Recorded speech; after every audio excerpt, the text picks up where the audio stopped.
अनामिका धनराज की एक लौती संतान थी, इसीलिए उसे जो अच्छा लगता वो वही करती। उसके माँ पिताजी उसे हर चीज के लिए कभी भी मना नहीं करते। ऐसे ही एक दिन अनामिका और उसके माता पिताजी किसी का इंतजार करते हुए अनामिका से कहते हैं, अनामिका, एक बार और सोच लो। अगर तुम्हारी शादी हो जाती है तो तुम्हें ना चाहते हुए भी उसी घर में रहना पड़ेगा। तुम्हारे चाहने से कभी घर अलग नहीं होगा। मुझे पता है पापा मैं क्या करने जा रही हूँ। वैसे भी मैं सुरेश जी से बहुत प्यार करती हूँ। मैं उसके बिना नहीं जी सकती। मुझे पता है तुम मुझसे प्यार करती हो, लेकिन वो मेरे ऑफिस में काम करता है। तुम खुद ही सोचो जरा, तुम अमीर लड़की हो, क्या तुम उसके साथ गरीबी में रह पाओगी? पापा मैं रह लूंगी सुरेश के साथ। मुझे पता है कि वो गरीब है, लेकिन आप एक बार उनसे मिलकर तो देखो कि वो कैसे हैं, उनकी सोच कैसी है। सच में पापा बहुत अच्छे हैं सुरेश जी। सोच तो अच्छी होगी ही, मेरे ही ऑफिस में काम करता है आखिर, और मुझे मेरे ऑफिस वालों पर पूरा भरोसा है। और वो आ जाए उसे भी देख लेते हैं कितना अच्छा है और कितना बुरा। घर के सभी लोग बातों में मशरूफ थे, तभी वहाँ अचानक से सुरेश हाथों में फाइल लिए जैसे ही आता है, वैसे ही अनामिका शर्मा कर अंदर की तरफ जाकर छुपकर सुरेश को देखती है और सुरेश बोलता है, सर, क्या मैं अंदर आ सकता हूँ? वो क्या है ना, आपके घर आना था, इसीलिए मैं अपने साथ में ये फाइल भी ले आया थोड़ा, तो ये भी देख लीजिए आप। आओ आओ आओ सुरेश, अंदर आओ। तुम्हारा इंतजार कर रहे थे हम सभी। तुम्हें तो पता ही होगा ना कि आखिर तुम्हारा इंतजार क्यों किया जा रहा है। सर, मुझे पता है। मैं एक बार और अनामिका जी से ये बात करना चाहूँगा कि आप एक बार और सोच लो। मैं एक मजदूर हूँ और आप मेरे मालिक की बेटी। आप ये सोचकर जवाब दो, वरना आपकी जिंदगी खराब हो सकती है, और ये बात मेरे लिए बहुत बड़ी है। क्या कर सकता हूँ मैं? मेरी बेटी को तुमसे प्यार है और वो बोल रही है कि तुमसे ही शादी करेगी, वरना कभी शादी ही नहीं करेगी। मैंने भी यही कहा था उनको कि आप सोच लो, मैं बहुत गरीब हूँ, मेरे कमाए हुए पैसों से ही मेरा घर चलता है। मैंने भी उसे बहुत बार समझाया, लेकिन वो बोलती है कि उसे तुम्हारी गरीबी से कोई फर्क नहीं पड़ता। मेरी बेटी को तुमसे प्यार है, बस इतना ही कहना चाहूँगा मैं। सर, मुझे भी अनामिका जी ने यही सब कहा था, लेकिन मैं ये चाहूँगा ना कि आप लोग मेरे घर आओ और देखो कि हम कैसे रहते हैं। तब जाकर सोच समझकर आप ये फैसला मुझे बता दीजिएगा कि आप ये रिश्ता करना चाहते हैं या नहीं करना चाहते हैं। सुरेश फाइल को रखकर चला जाता है। सुरेश मिट्टी के घर के एक कमरे में अपनी माँ और बहन और पिताजी के साथ रहा करता था। माँ चूल्हे पर खाना बना रही होती थी, तो वहीं बहन बैठकर टीवी पर चैनल बदल रही थी। सुरेश एक बिस्तर पर बैठकर फाइल पढ़ रहा था। तभी वहाँ बड़ी सी कार से अनामिका और उसके माता पिताजी उतरकर सुरेश के घर आते हैं और सुरेश कहता है, देख लीजिए ये घर हमारी माँ और पिताजी ने बहुत मेहनत से बनाया है, और पता है आपको, उनकी पूरी जिंदगी की कमाई इस घर में लग गई है। मुझे कोई परेशानी नहीं है, मैं आपके साथ कहीं भी खुश रह लूंगी। और मैंने आपको पहले भी कहा था कि मुझे आपकी गरीबी या एक कमरे वाले घर से कोई परेशानी नहीं है, तब भी आप ये बातें किए जा रहे हो। अनामिका जी, एक बार और सोच लेती आप तो ज्यादा अच्छा होता, क्योंकि आखिर इस सर्दी में कैसे रह पाएंगे इस घर में। ऊपर से सर्दी यहाँ बहुत लगती है और हमारा एक कमरे वाला घर है, तो आप कैसे रह पाएंगी। और तो और हमारे पास तो हीटर भी नहीं है। मुझे एक बात समझ नहीं आ रही है, जब मैं शादी करने को तैयार हूँ सभी परिस्थितियों में भी, तब भी आपको क्यों परेशानी हो रही है। कुछ देर के बाद अनामिका की धूमधाम से उससे शादी हो जाती है। अमीर घर की बेटी अनामिका एक कमरे वाले घर में अपना दाहिना पैर बढ़ाकर सुरेश के साथ रहने आती है। ऐसे ही एक दिन अनामिका अपनी महंगी साड़ी पहनकर शीशे में खुद को देख रही थी। तभी वहाँ उसकी ननद ललिता आकर बोलती है, ओहो, क्या बात है भाभी, बहुत सुंदर लग रही हो। बहुत खूबसूरत साड़ी पहनी है आपने। हाँ ललिता दीदी, मैं सोच रही थी कि जब साड़ी पहन ली है तो जरा बाजार होकर आऊं। जब से शादी होकर आई हूँ कहीं भी बाहर को नहीं गई हूँ। बाजार जाने का सोच रही हो तो सोचना बंद कर दो। वो क्या है ना, मेरी माँ कब से खाना बना रही है, और अब तुम इस घर की बहू हो तो जैसा मैं कहूँगी करना तो पड़ेगा ही। लेकिन ललिता दीदी, मुझे कहीं जाना है, मुझे कुछ जरूरी काम था। आपको तो पता ही है मुझे इतनी अच्छी साड़ियाँ पहनने का मौका कम ही मिलता है। क्या मतलब है तुम्हारा? मेरे पास महंगे कपड़े नहीं है तो तुम मुझे अपने महंगे कपड़े दिखाना चाहती हो, मुझे जलाना चाहती हो? मैं भी देखती हूँ कैसे बाजार जाती हो।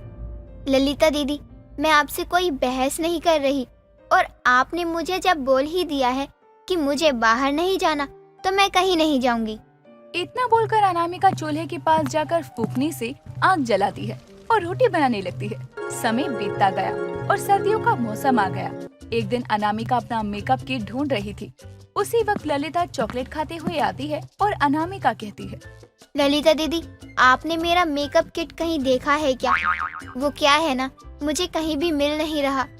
मैंने सारी जगह ढूंढ लिया, लेकिन वो कहीं पर भी नहीं है। मुझे नहीं पता तुम्हारा मेकअप कहाँ है। अरे ये लो चॉकलेट खाओ, बहुत अच्छा है। मैं अभी अभी लेकर आई हूँ, बहुत अच्छा है, खा लेना। नहीं दीदी, मुझे नहीं खाना, क्योंकि मेरा मेकअप किट खो गया है। और मैं चॉकलेट खाऊं? आप ही खाओ, मुझे मेरी मेकअप की टेंशन हो रही है और आपको चॉकलेट खाना है। अरे खाओ ना, तुम्हें पता है ये चॉकलेट कहाँ से लेकर आई हूँ? वो तुम्हारा मेकअप किट था ना, वो मैंने बेच दिया। एक पागल सी औरत आई थी, उसे ही दे दिया और चॉकलेट खरीद लिया। देखो ना, और पैसे बच गए हैं। इन पैसों से कल को और चॉकलेट खरीद कर खाऊंगी। क्या आपने मेरा मेकअप किट बेच दिया? लेकिन क्यों? आपकी क्या प्रॉब्लम है मुझसे? क्यों आप मुझसे इतना जलती हो? तुम्हें बताना है कि यहाँ तुम्हारी कोई अमीरी नहीं चलेगी। एक कमरे का ससुराल है, और अब देखना सर्दियों में एक कमरे वाला ससुराल में तुम्हें कितनी दिक्कत होती है। अनामिका की ननद तलाकशुदा थी। उसके ऐसे बर्ताव के कारण उसका पति उसे घर से निकाल चुका था। ऐसे ही कुछ दिन और गुजरते हैं। एक दिन ठंड में वो जमीन पर ललिता और अपनी सास के साथ सो रही थी। दोनों के खर्राटों से अनामिका उठकर बाहर जाकर बैठ जाती है। तभी सुरेश उसे देखता है और उसके पीछे पीछे बाहर आकर अनामिका से पूछता है, अनामिका जी, क्या हुआ आपको? आप बाहर क्यों बैठी हो? कितनी ठंड है। चलो अंदर चलो, अगर ऐसी बैठी रही ना तो बीमार पड़ जाओगी आप। चलो अंदर चलो। नहीं, मुझे कहीं नहीं जाना। आप मेरी मजबूरी नहीं समझ रहे हो। कैसे बताऊं क्या मजबूरियां हैं जो मैं बाहर आकर बैठ गई। भले मुझे ठंड लगे, लेकिन मैं सह लूंगी। मुझे पता था एक ना एक दिन ऐसा होगा ही, इसलिए मैं पहले से कहता था आपको कि आप एक बार और सोच लो कि आपको शादी करनी है मुझसे या नहीं। जब से शादी होकर इस घर में आई हूँ, तब से लेकर आज तक हमने सही से बातें नहीं की हैं, और ना साथ बैठकर खाना कभी खाया है। जब भी सोने की कोशिश करती हूँ तब माँ जी खर्राटे लेती हैं और दीदी मेरे ऊपर हाथ पैर मारती हैं। तो मुझे बाहर ही रहने दो, कम से कम शांति तो है। अच्छा, अभी से थक गई आप? मेरी माँ और बहन से तंग आ गई हो ना आप?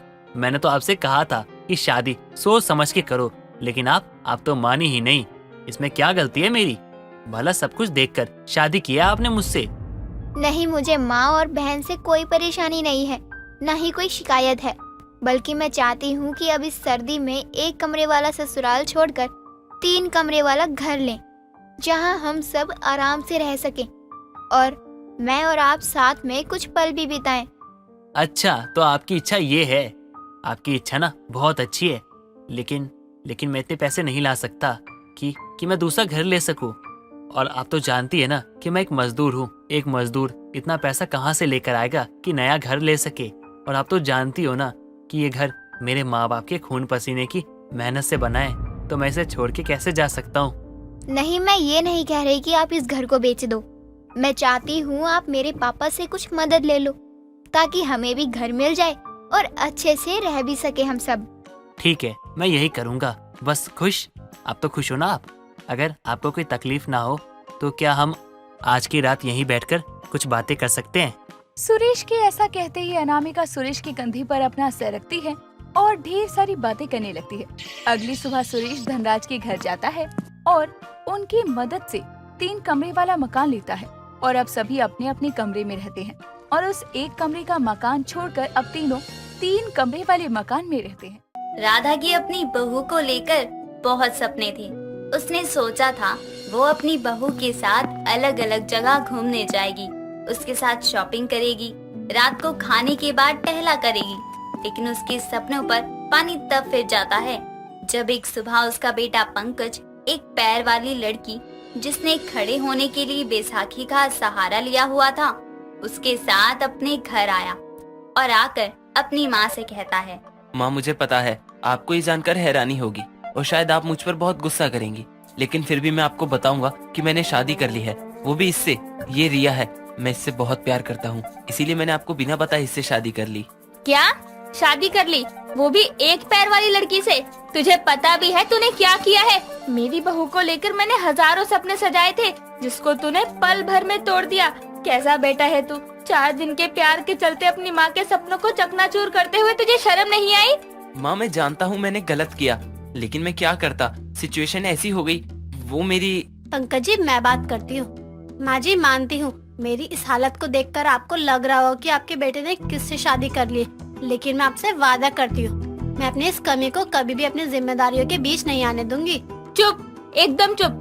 जो खुद की जिम्मेदारी अपने 2 पैरों पर नहीं उठा सकती, वो मेरे घर की जिम्मेदारी उठाने की बात कर रही है। और पंकज तू आखिर क्या सोचकर तूने इस एक पैर वाली लड़की को मेरे घर की बहू बनाया? माँ अभी आप गुस्सा हैं, इसीलिए रिया की कमी के आगे आपको उसकी अच्छाई नहीं दिखेगी, लेकिन मैं आपको बता रहा हूँ कि रिया से बेहतर कोई और लड़की इस घर के लिए हो ही नहीं सकती। अरे इस एक पैर के सहारे जो खुद के लिए कुछ करने में असमर्थ है, वो मेरे लिए क्या करेगी? तू मेरा बेटा है, इसलिए तुझे घर से तो नहीं निकाल सकती, लेकिन इस लड़की को मैं अपनी बहू भी नहीं मान सकती। राधा इतना बोलकर चली जाती है, तो वहीं ये सब सुनकर रिया की आंखों में आंसू आ जाते हैं, जिस पर पंकज उससे कहता है, तुम रो मत रिया, देखना माँ को जब सच्चाई पता चलेगी तो वो तुमको जरूर अपनाएंगी। नहीं पंकज जी, माँ जी को कभी सच्चाई पता नहीं चलनी चाहिए। मैं खुद से माँ जी को मनाने की कोशिश करूँगी। रिया अपाहिज थी, उसका एक पैर नहीं था, बावजूद इसके पंकज ने उससे शादी की और उसे अपने घर लाया। लेकिन उसकी सास के ना स्वीकारने के कारण रिया का दिल दुखता है। अगले दिन सुबह के समय रिया बैसाखी के सहारे रसोई में जाती है और चाय नाश्ते की तैयारी करने लगती है। इतने में हॉल में बैठी राधा के पास उसकी पड़ोसन माया आती है, जो उससे कहती है, क्या बात है राधा बहन, घर में छुपी बैठी हो, पार्टी वार्टी देने से बचना चाहती हो क्या? किस बात की पार्टी माया बहन? अरे बहू लाई है घर में और बोलती है किस बात की पार्टी? अरे पूरा मोहल्ला जानता है और पूरे मोहल्ले ने देखा है कि कल तेरा बेटा एक लड़की के साथ आया था, लेकिन ये बात समझ नहीं आ रही कि तेरा बेटा ऐसे छुपकर शादी करके क्यों आया? लड़की को भगा कर लाया है क्या? भगाकर? अरे वो भागने लायक ही कहाँ है। मेरे बेटे ने मेरे सपनों को चकनाचूर करके जिस लड़की से शादी की है, वो एक पैर वाली है, दूसरा पैर है ही नहीं उसका, तो कहाँ से भागेगी? बैसाखी के सहारे तो खुद चलने वाली भाग सकती है क्या? क्या एक पैर वाली बहू? माया के इतना बोलते ही रिया वहाँ बैसाखी के सहारे उन दोनों के लिए चाय लेकर आती है। रिया की आंखों में अपनी सास की बातें सुनकर आंसू आ जाते हैं और वो भारी मन से माया से कहती है, नमस्ते आंटी जी, लीजिए चाय पीजिए। अरे बेटा इसकी क्या जरूरत थी, तू आराम करती, मुझे ऐसे अच्छा नहीं लग रहा, तू इतनी मुश्किल से चाय लेकर आई है। क्यों माया, दया आ रही है इस पर? अरे शायद मेरे बेटे ने भी दया करके ही इससे शादी करी, वरना उसकी मति नहीं मारी थी जो एक पैर वाली लड़की को अपनी पत्नी और मेरी बहू बनाता। अरे राधा बहन कोई बात नहीं, बहू तो बहू है और वो अपनी कमी को भुलाते हुए भी देखो तुम्हारे लिए चाय लेकर आई है, अब स्वीकार भी कर लो उसे। कभी नहीं। राधा इतना बोलकर वहाँ से चली जाती है, जिसके बाद माया भी रिया के सर पर प्यार से हाथ फेरकर चली जाती है। अपनी सास के गुस्से के चलते रिया मन ही मन सोचती है कि वो आखिर अपनी सास का गुस्सा शांत करने के लिए क्या करे। इसलिए वो पूरे घर की साफ सफाई और काम करने लगती है। ऐसे ही एक दिन घर की साफ सफाई करके वो कपड़े धोकर छत पर डालने जाती है, लेकिन वो आधी सीढ़ियाँ चढ़ती है कि बैसाखी के फिसलने के कारण रिया भी उसी के साथ नीचे आ गिरती है। उसके गिरने की आवाज सुनकर राधा और पंकज बाहर आते हैं और रिया को गिरा हुआ देखकर पंकज जल्दी से उसके पास जाकर कहता है, रिया ये क्या हुआ, तुम गिरी कैसे? माँ मेरी मदद करो, रिया को उठाओ। कुछ नहीं हुआ पंकज जी, मैं ठीक हूँ। कुछ ठीक नहीं हो तुम, माँ मेरी मदद करो ना, देखो ना रिया के सर से खून निकल रहा है, हमें इसको हॉस्पिटल लेकर जाना चाहिए। मेरी मर्जी पूछकर तूने इस एक पैर वाली अपाहिज से शादी की थी, नहीं ना? तो अब मेरी मदद क्यों चाहिए तुझे? अरे अगर आज इसके दोनों पैर ठीक होते तो क्या गिरती है? माँ! पंकज जी माँ को कुछ मत बोलिए, मैं ठीक हूँ, बस सर में छोटी सी चोट है, ठीक हो जाएगी। पंकज खुद ही किसी तरह रिया को अपनी गोद में उठाता है और कमरे में लेकर जाता है, जहाँ कुछ देर में डॉक्टर आकर रिया की मरहम पट्टी करते हैं और उनके जाने के बाद पंकज रिया का हाथ पकड़ के उस उसके साथ बैठा होता है और कहता है, रिया आज तो माँ ने हद कर दी। इतनी भी क्या नफरत कि अपनी बहू को दर्द में देखकर भी वो मदद ना करे। हद है। कोई नहीं पंकज जी, वो माँ है, उनको अपने बेटे की बिना बताए शादी करने का दुख है, ऊपर से ऐसी लड़की से शादी जिसका एक पैर ही नहीं है। लेकिन इसके पीछे का कारण तो वही है ना। मुझे याद है 2 महीने पहले पंकज अपनी गर्लफ्रेंड रिया के साथ कार ड्राइव करके किसी काम से जा रहा था। तभी उसकी माँ का फोन आता है, जिस पर पंकज जल्दी से फोन उठाकर कान पर लगाते हुए कहता है, माँ मैं अभी ड्राइव कर रहा हूँ, आपको 1 घंटे में फोन करता हूँ। पंकज इतना बोलकर फोन काट देता है। लेकिन राधा ऐसे पंकज के फोन काटने पर कहती है, कैसा बेटा है, माँ की बात सुने बिना ही उसका फोन काट दिया। कोई नहीं, मैं भी उसकी माँ हूँ, तब तक फोन करती रहूंगी जब तक उठा नहीं लेता। इतना बोलकर राधा बार बार पंकज को फोन मिलाने लगती है। ये देखकर उसके साइड में बैठी रिया कहती है, माँ को कोई जरूरी काम होगा, उठा लो फोन, या मैं उठाऊं? नहीं, माँ को मैंने भी बताया नहीं है हमारे बारे में। तुम्हारी आवाज सुनकर भड़क जाएंगी, लेकिन पता नहीं इनसे वेट क्यों नहीं हो रहा है। यहाँ साइड में गाड़ी लगाने की भी जगह नहीं है। पंकज इतना बोलकर ड्राइव करते हुए ही फोन उठाने लगता है। लेकिन फोन उठाते हुए उसका ध्यान सामने से हट जाता है और अचानक ही एक तेज रफ्तार गाड़ी से उसकी टक्कर हो जाती है। इस एक्सीडेंट में पंकज और रिया की जान तो नहीं जाती, लेकिन रिया को अपने एक पैर से हाथ धोना पड़ता है। अगर उस दिन माँ बार बार फोन नहीं करती तो फोन उठाने के चक्कर में हमारा एक्सीडेंट नहीं होता। माँ को तो ये तक नहीं पता कि उनके बेटे का एक्सीडेंट हुआ था। 1 हफ्ते तक मेरा फोन बंद था और जब ऑन हुआ तो माँ ने ये नहीं पूछा कि मैं कैसा हूँ, बस ये पूछा फोन क्यों नहीं किया। कोई नहीं पंकज जी, उस एक्सीडेंट में हम बच गए, यही बहुत है हमारे लिए। लेकिन मेरी गलती की सजा तुम्हें मिली। मैंने फोन ना उठाना चाहा होता तो तुम्हारे दोनों पैर ठीक होते, माँ भी तुमको अपना लेती। लेकिन अब ना वो तुमको अपना रही हैं, ऊपर से दूसरों के आगे भी जलील करने का कोई मौका नहीं छोड़ती। रिया का एक पैर पंकज की लापरवाही से गया। ये बात उसके कमरे के बाहर खड़ी राधा ने सुनी तो उसकी आंखों से आंसू बहने लगे। उसको अपने किए पर पछतावा तो हुआ ही, साथ ही वो एक माँ होने के फर्ज को भी अच्छे से नहीं निभा पाई। उसे इसका दुख भी हुआ। ये सुनकर वो अपने कमरे में जाती है और खुद को बंद करते हुए कहती है, कैसी माँ हूँ मैं, अपने बेटे के इतने दिन गायब होने पर ये तक नहीं पूछा कि वो कैसा है। अगर उस एक्सीडेंट में उसे कुछ हो जाता तो मैं क्या करती। और बहू, उसको मैंने कितना सुनाया, उसके खुद के पैरों पर ना खड़े होने का कितना मजाक बनाया, जबकि उसके पैर तो मेरे ही कारण गए।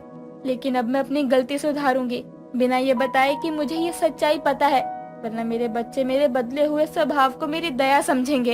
राधा बिना ये जताए कि उसे अब सच्चाई पता है, धीरे धीरे अपने अंदर बदलाव दिखाती है। रिया की सीढ़ियों से गिरने के बाद से वो उसके लिए खाना और पानी सब कमरे में ही लाने लगी थी। उसके ठीक होने के बाद उसके कामों में उसकी मदद करने लगती, जिसके कारण रिया को भी खुशी हुई कि धीरे धीरे ही सही उसकी सास ने उसे अपना तो लिया। जिसके बाद राधा अपनी एक पैर वाली बहू के साथ ही अपने इधर उधर घूमने वाले सपने को पूरा करती है। रोज सुबह के समय अंशिका हाथों में चाय की ट्रे लेकर पूरे घर में घूमते हुए अपनी सास सरिता को ढूंढ रही थी। तभी अचानक से उसका पति सूरज वहां आ जाता है और गलती से उससे टकरा जाता है और ट्रे की सारी चाय उसकी शर्ट पर गिर जाती है। तो वो गुस्से में कहता है, अंशिका हद है यार, तुम्हारा ध्यान कहाँ रहता है। पूरी की पूरी शर्ट खराब कर दी अपनी चाय से। एक तो मैं वैसे ही लेट हो गया हूँ, बचा कुचा समय तुमने खराब कर दिया। सूरज जी, मैंने क्या किया है? आप बिना देखे ही तूफान मेल की तरह चलते आ रहे थे, जैसे ये घर नहीं कोई जॉगिंग ग्राउंड हो जहाँ आप भागते हुए चले आ रहे हैं। हटिए आगे से, पूरा फर्श खराब कर दिया। ओ हेलो मैडम, ये भी घर है, कोई होटल नहीं जो चाय की ट्रे हाथ में लिए पूरे घर में घूम रही हो। हे भगवान, मेरी वाइफ को थोड़ी अकल दो ताकि इसे सही गलत का फर्क समझ में आए। आप कहना क्या चाहते हैं? मैं पागल हूँ? मेरे अंदर दिमाग नहीं है? कहने की जरूरत नहीं है, तुम सच में पागल हो। यहाँ अपनी चाय से मेरी ऑफिस की शर्ट खराब कर दी, वो नहीं दिखाई दे रहा, फर्श खराब हो गई वो दिखाई दे रहा है। वाह क्या बात है, ऐसी ही वाइफ मिलनी चाहिए सभी को। वैसे तुम ये वेटर की तरह घर को होटल बनाकर चाय की ट्रे हाथों में लिए पूरे घर में क्यों घूम रही थी? वो मैं माँ जी को ढूंढ रही थी चाय देने के लिए, लेकिन वो मुझे कहीं दिख ही नहीं रही है। पता नहीं कहाँ गायब हो गई है, पूरे घर में देख लिया। वो तुम्हें अभी दिखाई भी नहीं देंगी क्योंकि वो भी घर में नहीं होंगी, अपनी सोसाइटी की औरतों के साथ सोसाइटी के पार्क में बैडमिंटन खेल रही होंगी। बैडमिंटन? वो भी इस उम्र में? माँ जी, आपको अपनी हड्डियों से प्यार नहीं है क्या, जो भजन करने की उम्र में जवान लड़कियों की तरह बैडमिंटन खेल रही हैं? देखना ये बात कहीं माँ के सामने मत बोल देना, वरना माँ तुम्हें सीधा घर के बाहर का रास्ता दिखा देंगी। और तुम्हें पता नहीं है, लेकिन माँ को बहुत अच्छा बैडमिंटन खेलना आता है, वो हमें भी हरा देती हैं। और अब अगर तुम्हारे सवाल पूरे हो गए हों तो मैं जाऊँ, अब ऑलरेडी मैं लेट हो चुका हूँ ऑफिस के लिए और नहीं होना चाहता। सूरज इतना कहकर वहाँ से चला जाता है और अंशिका भी अपने घर के कामों में लग जाती है। थोड़ी देर बाद उसकी सास हाथों में बैडमिंटन लिए पसीने से भीगी हुई घर आती है और सोफे पर अपना पैर पकड़कर बैठ जाती है। तभी अंशिका वहाँ आती है और अपनी सास को पैर पकड़े बैठे हुए देखकर कहती है, क्या हुआ माँ जी, आप पैर पकड़कर क्यों बैठी हुई हैं? बिना बताए आप चली गई थी और अब इतनी देर से वापस आई हैं। बहू, मैं तेरी सास हूँ या तू मेरी सास है जो मैं कहीं भी जाने से पहले तुझे बताऊं कि मैं कहाँ जा रही हूँ? और रही बात पैर पकड़ने की, तो मेरे घुटनों में बहुत दर्द हो रहा है, पैर नहीं उठ रहे मेरे। माँ जी, जब आप बुढ़ापे में जवानों वाले काम करेंगी तो पैरों में तो दर्द होगा ही ना। अब आपको इस उम्र में बैडमिंटन खेलने की क्या जरूरत है? बल्कि आपको तो पता है ना कि आपको सांस लेने की प्रॉब्लम है, फिर भी आप बैडमिंटन खेल रही हैं। बस कर बहू, बहुत जुबान चल रही है तेरी। ये मत भूल कि मैं तेरी सास हूँ, तो मेरे आगे मुंह खोलने से पहले याद रखना कि इस घर में अभी भी मेरा ही राज चलता है। माँ जी, आप तो मेरे कहने का गलत मतलब निकाल रही हैं। मेरे कहने का वो मतलब नहीं था। मैं तो बस ये कह रही थी कि आपको वो काम नहीं करना चाहिए जिससे आपको परेशानी हो। बैडमिंटन खेलने से आपको सांस लेने में और भी प्रॉब्लम हो सकती है। मुझे क्या करना है क्या नहीं, ये मुझे तुमसे जानने की जरूरत नहीं है। तुम जाकर अपना काम करो और आगे से मेरे मामले में पड़ने की कोई जरूरत नहीं है। सरिता इतना कहकर अपने कमरे में चली जाती है। ऐसे ही समय बीतता है और समय के साथ सरिता का बैडमिंटन खेलना कम होने की जगह बढ़ जाता है, जिसे देखकर अंशिका बड़ी परेशान थी।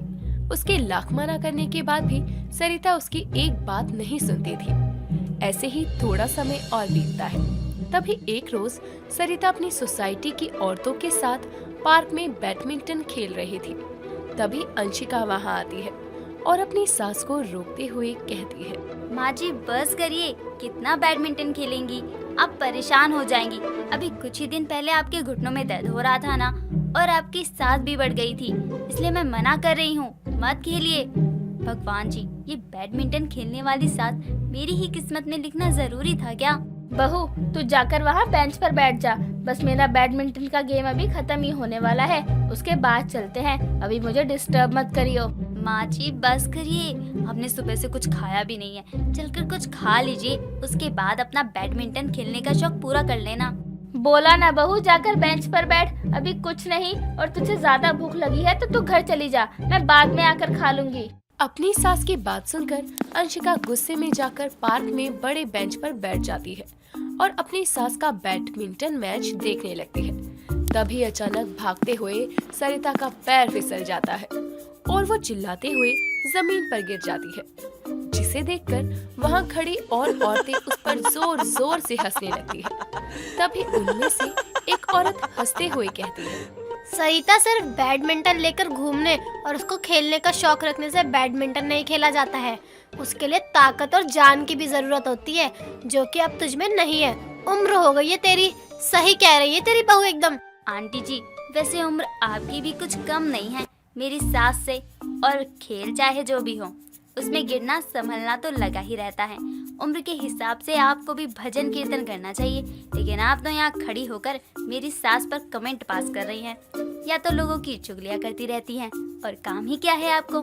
चलिए माँ जी। अंशिका इतना कहकर अपनी सास सरिता को लेकर घर चली जाती है और उसकी चोट पर मलहम लगाते हुए कहती है, देखो ना माँ जी, जिनके साथ आप रोज खेलती हैं, आज वही आपका मजाक उड़ा रही थी। आपको बैडमिंटन खेलने का शौक है, खेली, लेकिन आपकी सेहत और उम्र देखकर ऐसे बिना कुछ खाए पिए पूरे दिन बैडमिंटन खेलती रहेंगी तो तबीयत तो खराब ही हो जाएगी ना।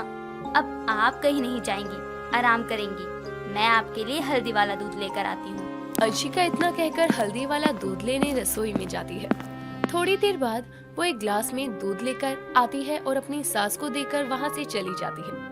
ऐसे ही समय बीतता है, लेकिन अपनी बहू के इतना समझाने के बाद भी सरिता की आदतों में कोई सुधार नहीं था। ठीक होते ही वो फिर से बैडमिंटन खेलने के लिए पार्क में पहुंच जाती है। ये सब देखकर अंशिका को बहुत गुस्सा आता है। ऐसे ही थोड़ा समय और बीतता है और दिन रात बिना आराम किए बैडमिंटन खेलने की वजह से एक रोज अचानक से सरिता की सांस बहुत ज्यादा बढ़ जाती है और सभी औरतें जैसे तैसे करके उसे घर लेकर आती है। अपनी सास की बिगड़ी हुई हालत देखकर अंशिका डर जाती है और डॉक्टर को जल्दी से कॉल करके घर बुलाती है। थोड़ी देर बाद डॉक्टर घर आता है और सरिता का चेकअप करने के बाद कहता है, देखिए, घबराने वाली कोई बात नहीं है, ये ठीक है। बस ज्यादा मेहनत करने की वजह से इनकी सांस की प्रॉब्लम बढ़ गई थी। लगता है ये दवा भी नहीं ले रही थी, इस वजह से इनको प्रॉपर रेस्ट की जरूरत है। डॉक्टर, दवा तो ये तब खाएंगी ना जब घर पर रुकेगी। ये तो बच्चों की तरह पूरा दिन बैडमिंटन खेलने में लगी रहती हैं। इतना तो कोई बच्चा भी नहीं खेलता होगा। पता नहीं कैसे मुझे ये बैडमिंटन खेलने वाली सास मिल गई है। नहीं सरिता जी, इस तरह की लापरवाही इस उम्र में करना ठीक नहीं है। हर काम समय और उम्र को देखकर करना चाहिए। आगे से इन बातों का ध्यान रखिए। डॉक्टर इतना कहकर वहाँ से चला जाता है, जिसके बाद अंशिका अपनी सास को समझाते हुए कहती है, माँ जी, अब तो आपको मेरी बातों पर यकीन हो गया ना। अब तो डॉक्टर ने भी बोल दिया है। देखिए, अगर आपको बैडमिंटन खेलने का शौक है तो खेलिए, लेकिन अपनी सेहत का भी ख्याल रखना बहुत जरूरी है। बाकी आप मुझसे बड़ी हैं, ज्यादा समझदार हैं, मुझे आपको समझाने की जरूरत नहीं है। अपनी बहू और डॉक्टर की सारी बातें सुनने के बाद सरिता को अपनी गलती का एहसास होता है, जिसके बाद वो अपनी बहू से अपनी गलती की माफी मांगती है और दोबारा फिर कभी ऐसी लापरवाही ना करने और अपनी हद से ज्यादा बैडमिंटन खेलने वाली आदत को सुधारने की कोशिश का भी वादा करती है।